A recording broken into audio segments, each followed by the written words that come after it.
Welcome to our new video. Have you ever looked into the fierce eyes of a grizzly bear and wondered how this powerful creature became a symbol of the American wilderness? What if I told you that the story of grizzly bears in North America is not purely American at all, but includes a surprising Russian connection? This is not just a tale about wildlife. It's a forgotten narrative of colonization, fur trade, imperial ambitions, ecological consequences, and the strange intertwining of Russian and American destinies. Welcome to the untold story of Russian grizzlies in America, a journey across centuries, from the icy coastlines of Siberia to the rugged frontiers of Alaska, from czarist expeditions to modern conservation struggles. This story is bigger than a bear. It's about people, nature, and the boundaries we thought separated East and West. The Land Bridge Legacy. To understand the presence of Russian grizzlies in America, we must begin in the distant past. During the last ice age, brown bears in Russia, both massive, salmon-loving giants of the bear world. But the real twist in this story doesn't come from nature. It comes from history, from the age of empires. The Russian-American Company in the 18th century, as European empires raced to conquer the New World, Russia had its eyes on the East. Led by explorers like Vitus Bering and Grigory Shelikov, Russian expeditions reached the Aleutian Islands and mainland Alaska. In 1799, Tsar Paul I chartered the Russian-American Company, a powerful trading monopoly tasked with exploiting Alaska's natural wealth. One of its prized resources? Fur. And not just any fur. Sea otters, foxes, and yes, bear pelts. Russian hunters, called promyshlenniki, were skilled, brutal, and efficient. They collaborated with, and often enslaved, native Aleut and Aleutic people to track and kill animals. During this time, grizzlies in Alaska were hunted for their luxurious pelts and for protection of settlements. But they were also admired by Russian Orthodox missionaries, guns, diseases, Christianity, and began altering the balance of the Alaskan wilderness. When Alaska was Russia, for over 60 years, Alaska was a Russian colony. Towns like Sitka and Kodiak became outposts of Tsarist influence. Russian scientists and priests recorded native legends, many of which revered the grizzly bear as a spiritual figure. The bear was seen as both protector and punisher, a godlike creature.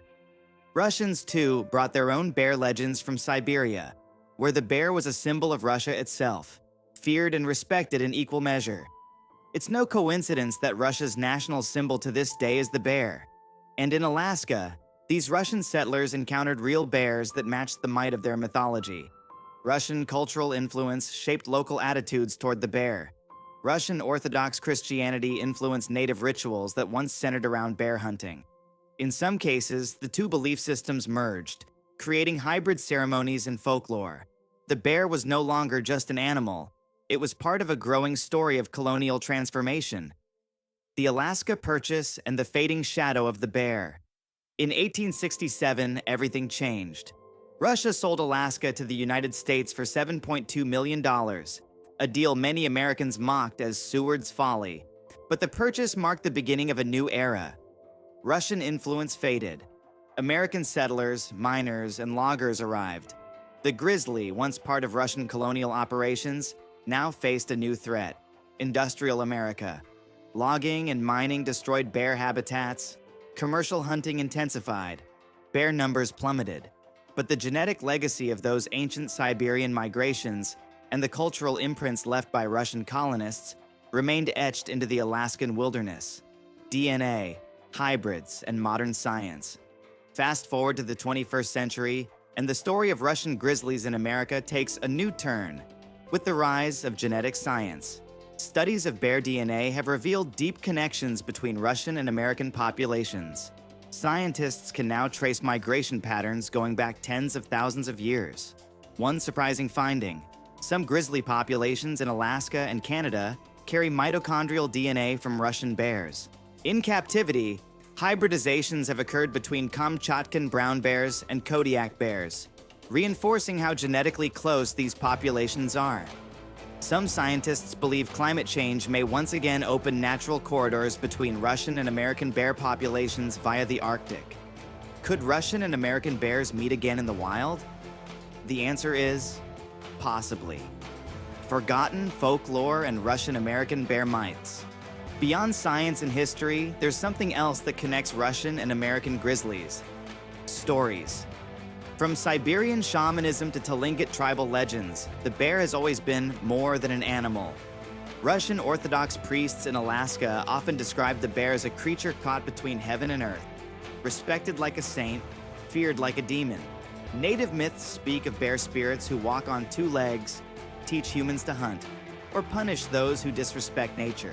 In some rare cases, bear and human marriages are described, symbolizing the mystical unity between man and beast.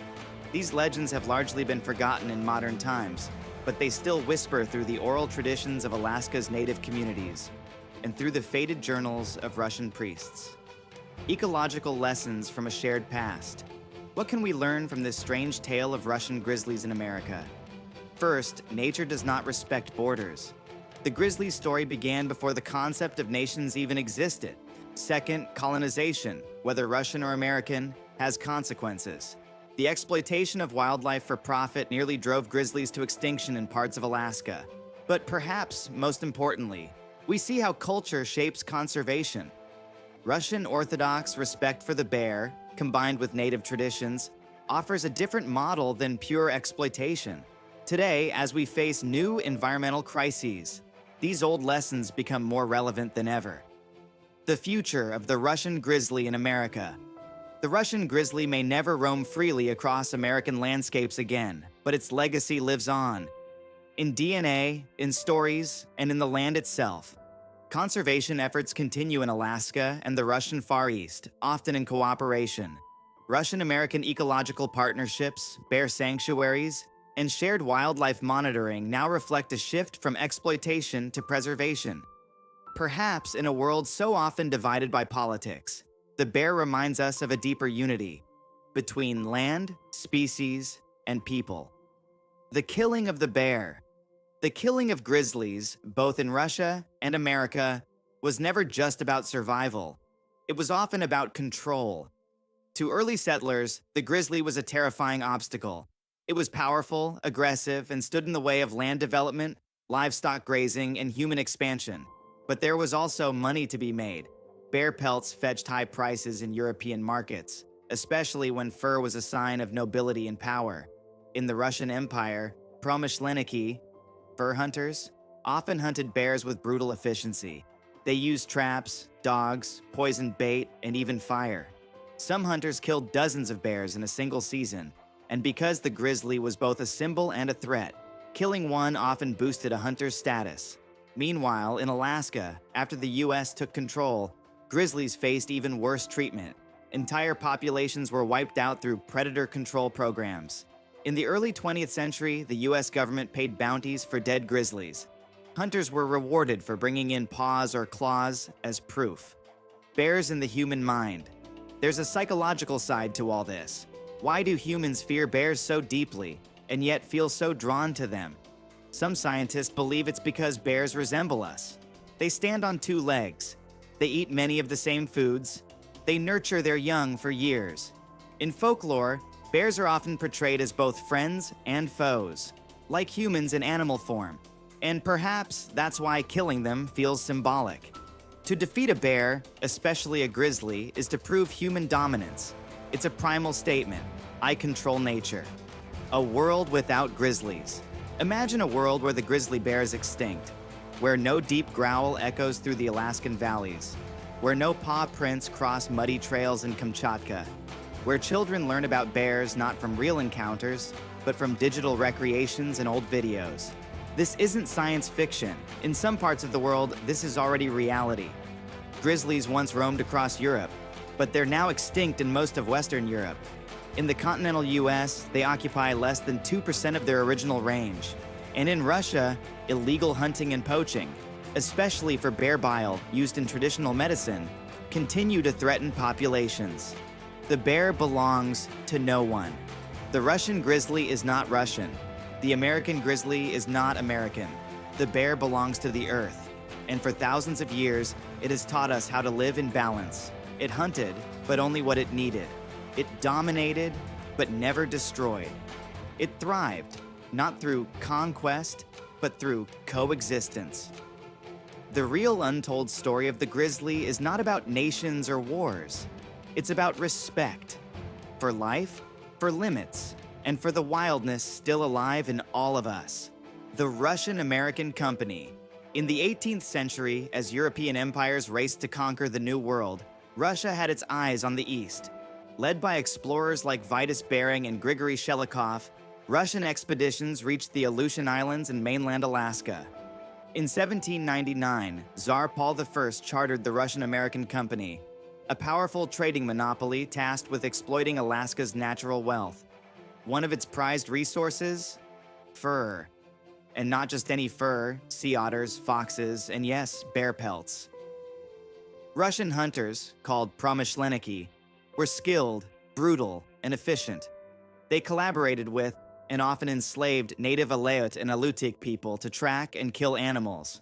During this time, grizzlies in Alaska were hunted for their luxurious pelts and for protection of settlements. But they were also admired by Russian Orthodox missionaries, who documented the bear in folklore and religious symbolism. The fading shadow of the bear, and to 1867, everything changed. Russia sold Alaska to the United States for $7.2 million, a deal many Americans mocked as Seward's folly. But the purchase marked the beginning of a new era. Russian influence faded. American settlers, miners, and loggers arrived. The grizzly, once part of Russian colonial operations, now faced a new threat. Industrial America, logging and mining destroyed bear habitats. Commercial hunting intensified. Bear numbers plummeted. But the genetic legacy of those ancient Siberian migrations and the cultural imprints left by Russian colonists remained etched into the Alaskan wilderness. The legal battle for the grizzly. In courtrooms across the United States, the fate of the grizzly bear is still being debated. The Endangered Species Act, ESA, passed in 1973, became one of the most powerful legal tools in conservation. Under it, grizzlies in the lower 48 were listed as threatened, a protection that halted hunting and restricted development in key habitats. But in 2017, the US government removed protections for Yellowstone grizzlies, arguing that their numbers had recovered. That move ignited outrage from native groups, environmentalists, and scientists. The bear in myth and prophecy for centuries, the bear has lived not only in forests, but in stories, dreams, and prophecies. In Russian folktales, the bear is a trickster, a brute, and sometimes a guardian of treasure. In Native American prophecy, especially among the Lakota and Blackfoot, the return of the grizzly signals a time of reckoning. The bear is a sign of balance being restored. It teaches humans to remember their place in the web of life. One Blackfoot legend tells of a time when humans grew arrogant, believing they could rule all creatures. The animals began to vanish, and the earth grew sick. But then came the dream of a great bear, walking upright, covered in ash and stars. It returned not to destroy, but to remind. If you found this story thought-provoking, if it gave you a new way to see the world, then don't let it stop here.